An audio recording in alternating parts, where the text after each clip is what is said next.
हरियाणा के रोहतक से भारतीय जनता पार्टी के लोकसभा प्रत्याशी डॉक्टर अरविंद शर्मा के नामांकन के शुभ अवसर पर एक विशाल रैली का आयोजन किया गया, जिसमें रक्षा मंत्री राजनाथ सिंह, हरियाणा के मुख्यमंत्री नायब सिंह सैनी, राष्ट्रीय सचिव ओम प्रकाश धनखड़ सहित बहुत से विधायकों को व पूर्व विधायक नरेश कौशिक व जिला अध्यक्ष रणवीर धाका, झज्जर जिला अध्यक्ष राजपाल जानगड़ा, रोहतक लोकसभा के संयोजक डॉक्टर राजीव जैन, पूर्व मंत्री मनीष ग्रोवर व भारतीय जनता पार्टी के वरिष्ठ नेताओं ने इस रैली में हिस्सा लिया और अपने विचार रखे। साथ ही डॉक्टर अरविंद शर्मा को लाखों वोटों से रोहतक से जितवाने का वादा किया। इस अवसर पर हरियाणा के मुख्यमंत्री नायब सिंह सैनी ने स्वयं ट्रैक्टर चलाया। मैं मान कर जाऊं कि आप अरविंद शर्मा जी को जिता देंगे, पक्का? पक्का। पिछली बार कितने जीते थे? अरे भाई देखिए, पिछली बार तो गड़बड़ कर दिया आप लोग। पिछली बार केवल 7,500 जिताया था आप लोगों ने। 2 लाख।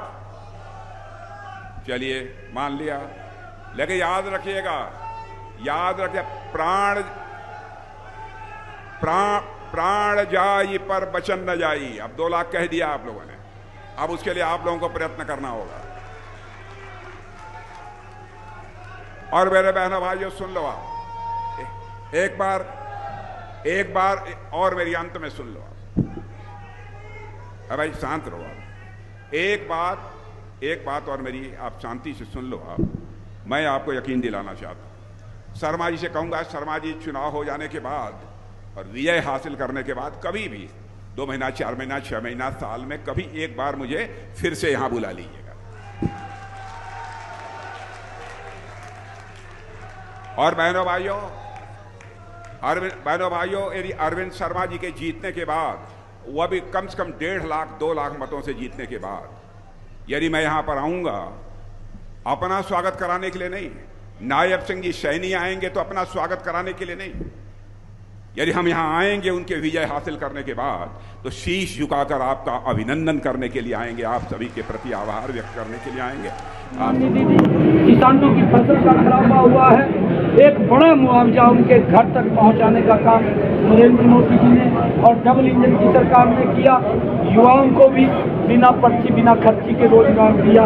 इनके समय के अंदर सरकार से तराजू में तोल करके नौकरी दी जाती थी कि किसकी टैक्सी देना है, और वो लोग भूले नहीं हैं, लोग सब जानते हैं। और उसका जवाब 25 मई को हरियाणा शुरू के बाद इंदौर में जिस तरह से कांग्रेस को देखिए, कांग्रेस का कोई भी प्रत्याशी चुनाव लड़ने के लिए तैयार नहीं है। उनको मालूम है कि धरातल के ऊपर कुछ नहीं है। हरियाणा के अंदर भी कितने लंबे समय तक मंथन करके कभी किसी को बोलते हैं चुनाव लड़ो, कभी किसी को बोलते हैं चुनाव लड़ो।